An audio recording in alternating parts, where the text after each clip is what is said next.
చెప్పి నేను కోరుతా ఉన్నా.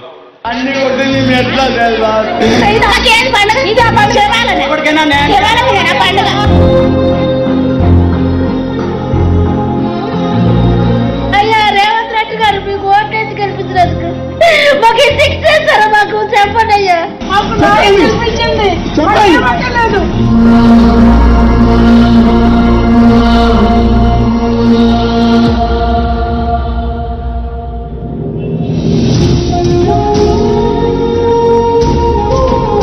ఇల్లు ఎవరు కూలగొట్టినానా? రేవంత్ సార్ కూలగొట్టారు.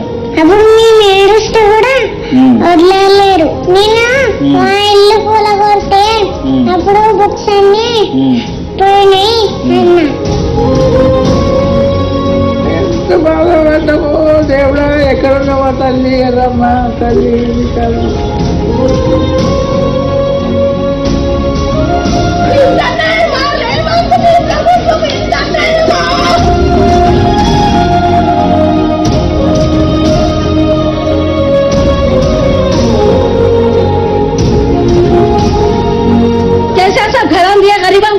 गरीबों को चाबियां दिए।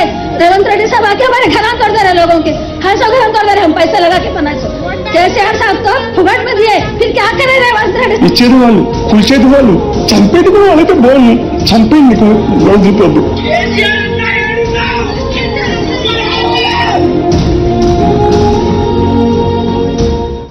ఆ ఇండ్లు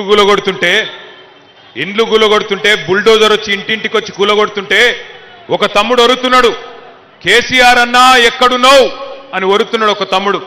నేను అడుగుతున్నా, యూసుఫ్ గూడలో ఇక్కడికి వచ్చిన ఆడబిడ్డలు, అన్నదమ్ముళ్ళు, కత్తి వానికిచ్చి యుద్ధం మమ్మల్ని చేయమంటే ఎట్లా చేయాలి? కత్తి మాకియండి, బుల్డోజర్ అడ్డంగా పోయి ఆపే బాధ్యత మాది అని చెప్పి నేను విజ్ఞప్తి చేస్తా ఉన్నా. ఆపుదామా బుల్డోజర్ను? ఆపుదామా బుల్డోజర్ను? ఆపుదామా బుల్డోజర్ను? ఆపాలంటే కారుకు ఓటేయండి, అట్లయితేనే మరి మాకు యుద్ధం చేసే శక్తి వస్తుంది. కేసీఆర్ అన్న ఎక్కడున్నావు అంటున్న తమ్ముని కూడా నేను అడుగుతున్నా, కేసీఆర్ అన్న ఎప్పుడు వస్తాడు? మీరు మాగంటి సునీతమ్మను 14 నాడు బంపర్ మెజారిటీతో గెలిపిస్తే కేసీఆర్ అన్న తప్పకుండా వస్తాడు. తిరిగి 500 రోజుల్లో రాష్ట్రానికి ముఖ్యమంత్రి అవుతాడు. మళ్ళీ పేదవాళ్ళకు మంచి రోజులు వస్తాయి. దయచేసి ఆలోచించండి.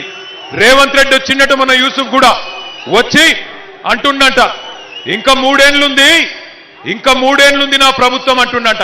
మీరు జూబ్లీహిల్స్ లగిన గట్టిగా దిమ్మ తిరిగి మైండ్ బ్లాంక్ అయ్యేటట్టు కొడితే 3 ఏళ్ళు ఉంటాడో 3 నెలలు ఉంటాడో ఆయన సీటుకే గ్యారంటీ లేదు.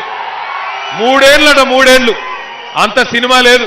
మీరు జూబ్లీహిల్స్ లో గట్టిగా కొడితే 3 ఏళ్ళు ఉంటాడో రేవంత్ రెడ్డి, 3 నెలలు ఉంటాడో ఎవరికి ఎరక లేదు. ఎందుకంటే ఆల్రెడీ ఢిల్లీలో కత్తులు నూరుతున్నారట, ఢిల్లీలో బ్రహ్మాండంగా కత్తులు నూరుతున్నారట. నల్లగొండోళ్ళు, ఖమ్మమోళ్ళు లీడర్లు బ్రహ్మాండంగా తయారవుతున్నారట కుర్చీ గుంజేతందుకు. అందుకే ఆ కుర్చీని మడత పెట్టి ఏం చేయాలి? అర్థమైందా నేను చెప్పింది? పని చేయండి. ఎల్లుండి పోయి గట్టిగా కారు గుర్తు మీద గుద్దుతే అన్ని సెట్ అవుతాయి. ఇంకొక మాట నేను అంటున్నా, ఇక రేవంత్ రెడ్డి ఎసొంటోడు అంటే, అరే మీకు దండం పెడితే ఆగుర్రా భయ్, ఆగురు. రేవంత్ రెడ్డి ఎసొంటోడు అంటే ఎలక్షన్లకు ముందేమో తీయటి పుల్లటి మాటలు చెప్తాడు. నీకు 10,000 కోట్లు కావాలన్నా తీసుకో, నీకు 6,000 రూపాయలు కావాలన్నా తీసుకో, నీకు 3,000 కోట్లు కావాలన్నా తీసుకో అంటాడు. అటెన్క మీరు అడిగిరనుకో జూబ్లీహిల్స్ లా, అన్నా నీకే ఓటేసినాం మరి ఏమాయా పైసలు ఎప్పుడు ఇస్తామంటే ఏమంటాడు తెలుసా? పైసలు ఎక్కడున్నాయి? నా దగ్గర పైసలు లేవు, నన్ను గోసుక తింటారా? నేను ఢిల్లీకి పోతే నన్ను దొంగలెక్క చూస్తుండ్రు, చెప్పులు ఎత్తుకపోతాడేమో అని అపాయింట్మెంట్లు ఇస్తలేరు. గిచ్చిలర మాటలు మాట్లాడతాడు. నేను అడుగుతున్నా, చాలా మంది ముఖ్యమంత్రులను చూసినాం ఈ 25 ఏళ్లలో. చంద్రబాబు నాయుడు గారిని చూసినాం, రాజశేఖర్ రెడ్డి గారిని చూసినాం, రోషయ్య గారిని చూసినాం, కిరణ్ కుమార్ రెడ్డి గారిని చూసినాం, తర్వాత మన నాయకుడు కేసీఆర్ గారిని చూసినాం.